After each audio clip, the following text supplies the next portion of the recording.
بنیادی طور پہ ہے کیا چیز؟ موجود ہے یا تخیل ہے؟ ہو سکتا ہے تخیل خواب کے اندر سب رہ رہے ہوں۔ اگر موجود ہے تو جو نعمتیں ہیں جنت کی یہ کیا ہوں گی؟ کیا وہاں ہمیں ہوش ہوگا؟ کیا ہمیں وہاں ماضی یاد ہوگا؟ کیا ہمیں اپنی برائیاں، ہماری کوتاہیاں ہمیں وہاں پہ یاد آئیں گی؟ کیا وہاں پہ ہمیں لوگ، اپنی اولاد، اپنے بچے یاد آئیں گے؟ کیا وہاں جھگڑے ہوں گے؟ کیا وہاں ہمارے اندر حسد ہوگا؟ کیا بھوک لگے گی؟ اگر لگے گی تو جو وسائل ہوں گے بھوک کے ساتھ کے وہ کہاں ہوں گے، کیسے ہوں گے؟ یہ گفتگو ہوگی جناب انتہائی محترم علامہ اسید الرحمان بھائی، السلام علیکم سر۔ جی وعلیکم خیریت سے ہیں؟ السلام ورحمۃ اللہ، الحمدللہ۔ اور انتہائی محترم شفاعت رسول بھائی، السلام علیکم۔ وعلیکم السلام۔ خیریت سے آپ؟ الحمدللہ۔ اور جناب انتہائی محترم، میں محترم کو دوبارہ کہہ رہا ہوں اس لیے کیونکہ یہ مزید محترم ہو گئے ہیں جب یہ صدر الیکٹ ہو گئے ہیں جمعیت اہل حدیث پاکستان کے۔ انہوں نے ہمیں مٹھائی نہیں کھلائی، یہ میں آپ کو برملا کہہ رہا ہوں، نہ انہوں نے ہمیں وہ شنواری کھلائی ہے جس کا کہ انہوں نے ہم سے کبھی وعدہ نہیں کیا۔ السلام علیکم سر۔ وعلیکم السلام۔ پیغام تو پہنچ گیا ہوگا انشاءاللہ آپ کو کھلائیں گے انشاءاللہ تعالی۔ حضور اقدس آپ سے شروع کروں اگر میں یہ بات، یہ جنت تخیل ہے یا حقیقت ہے؟ جنت حقیقت ہے، اس کو قرآن کریم میں بہت ساری جگہوں پہ بیان کیا ہے۔ حقیقت سے مطلب مٹیریل؟ جی، میں جب اس کو دیکھتا ہوں تو قرآن کریم کے اندر اللہ تعالیٰ نے فرمایا کہ جو جنت ہے یہ تیار کی جا چکی ہے، نیک جیسے بندوں کے دنیا لیے تیار ہوئی ہے۔ جی، اصل میں مسئلہ یہ ہے کہ جب ہم قرآن کریم کی آیت پڑھتے ہیں نا، انا عرضنا الامانۃ علی السماوات والارض والجبال فابین ان یحملنها واشفقن منها وحملها الانسان، تو میں یہ سمجھتا ہوں کہ اللہ تعالیٰ نے جو قرآن و حدیث کی روح سے کہ اللہ تعالیٰ نے تمام مخلوقات کے سامنے یہ پیش کیا کہ میں ایک امانت تمہیں دینے لگا ہوں، اور اس امانت کی جو حفاظت کرے گا، اس میں خیانت نہیں کرے گا، اس کو ایسا انعام دوں گا کہ جو کسی آنکھ نے دیکھا نہیں ہوگا، کسی کان نے سنا نہیں ہوگا۔ اور اگر اس امانت کی حفاظت نہ کی گئی، وہ امانت کیا ہے؟ وہ میں اسی طرف آ رہا ہوں، اگر اس کی حفاظت نہ کی گئی تو پھر سزا ایسی دوں گا کہ جو کسی آنکھ نے نہ دیکھی ہوگی اور نہ وہ کسی دوزخ ہے۔ آنکھ نے نہ سنی ہوگی۔ یقیناً ٹھیک۔ اللہ تعالیٰ نے انسان کو اس دنیا میں پیدا کیا بندگی اور عبادت کے لیے، وما خلقت الجن والانس الا لیعبدون، صرف اس اس لیے کے پیدا اندر کیا، بہت چاہو تو مجھے ساری جانو چاہو تو نہ عبادت جانو۔ جو ہے اس میں بڑی وسعت ہے۔ ٹھیک ہے۔ اللہ تعالیٰ کے جو احکامات ہیں اس کو حضور نبی کریم صلی اللہ علیہ وسلم کی جو شریعت مطہرہ ہے اس کے یعنی کہ حضور صلی اللہ علیہ وسلم کی اتباع اور اطاعت کے اندر اللہ کے حکموں کو پورا کرنا، یہ اصل ہے اللہ تعالیٰ کی امانت اور اس کی ہے حفاظت۔ تو یہ انسان نے کہا کہ میں کروں گا، تو جو انسان اس امانت کی پہچان خداوند نہیں ہے؟ جی، پہچان خداوند ہے، جی وہی ہے ایمان، اسلام، اللہ تعالیٰ کے احکامات۔ میں بالکل آسان لفظوں میں اس کی تعبیر پیش کر رہا ہوں۔ تو جو اس امانت کی حفاظت کرے گا اس کے لیے جنت ہے۔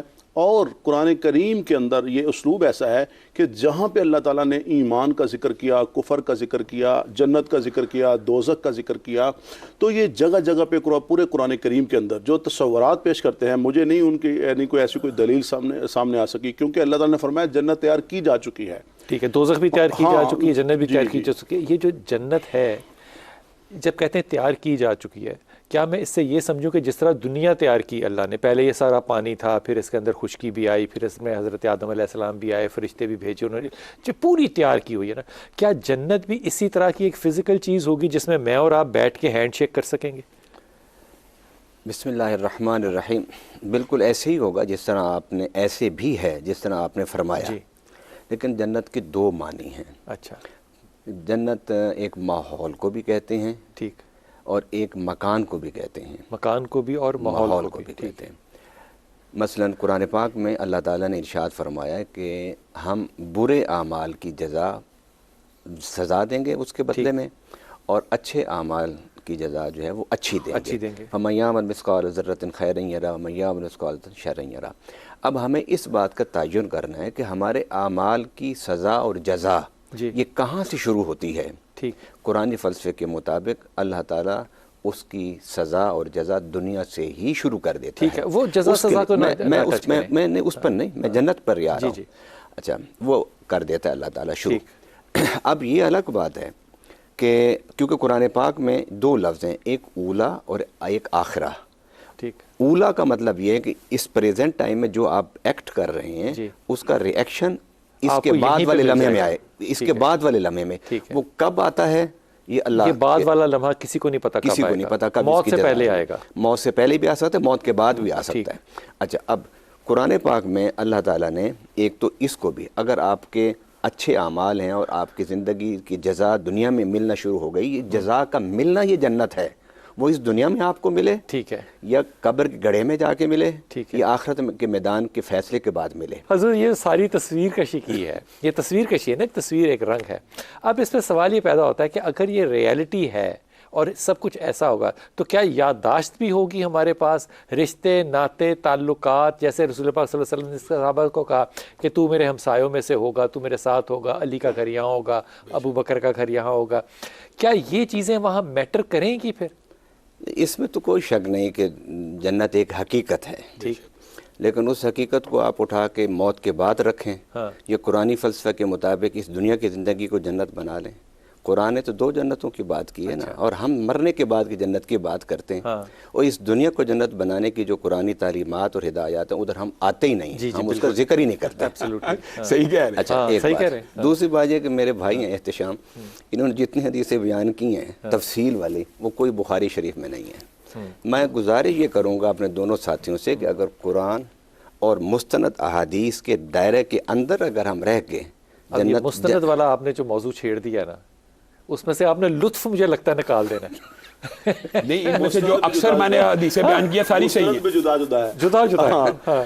تو اگر ہم ان حدیثوں کے درمیان جی، رہیں جی، تو جی. آج کے اس دور میں آج کے نوجوان کو ہم مطمئن کرنے کے قابل ہو ٹھیک سکتے ہے. ہیں. آج سے 40-50 سال پہلے جو واعظین کی کیسٹیں ہیں یا کتابیں ہیں جس میں جنت بیان کی ہے، لوگ تو آج اسے پڑھ کے حیرت میں ڈوب جاتے ہیں. سر بلکہ وہ شاید آپ چلے یہ آپ بات مکمل کریں، اس کا جواب تو میں دوں گا نا کہ ٹھیک ہے. کہاں کہاں ہے. اچھا، نہیں وہ تو آخر بخاری میں پڑھتا رہا ہوں، 4 سال پڑھاتا بھی رہا ہوں، مجھے پتہ ہے جنت کہ کے 8 دروازوں کی حدیث بھی بخاری میں ہے، مالا عین رات والی حدیث بھی بخاری میں ہے، لابینۃ من ذہب و فضہ والی حدیث بھی صحیح نہیں، ہے. آپ نے جو کہا نا کہ 70 اس کے کمرے ہوں گے تو وہ اس میں سنن ابن ماجہ کی یہ نہیں ہے، اس میں بخاری میں یہ نہیں ہے.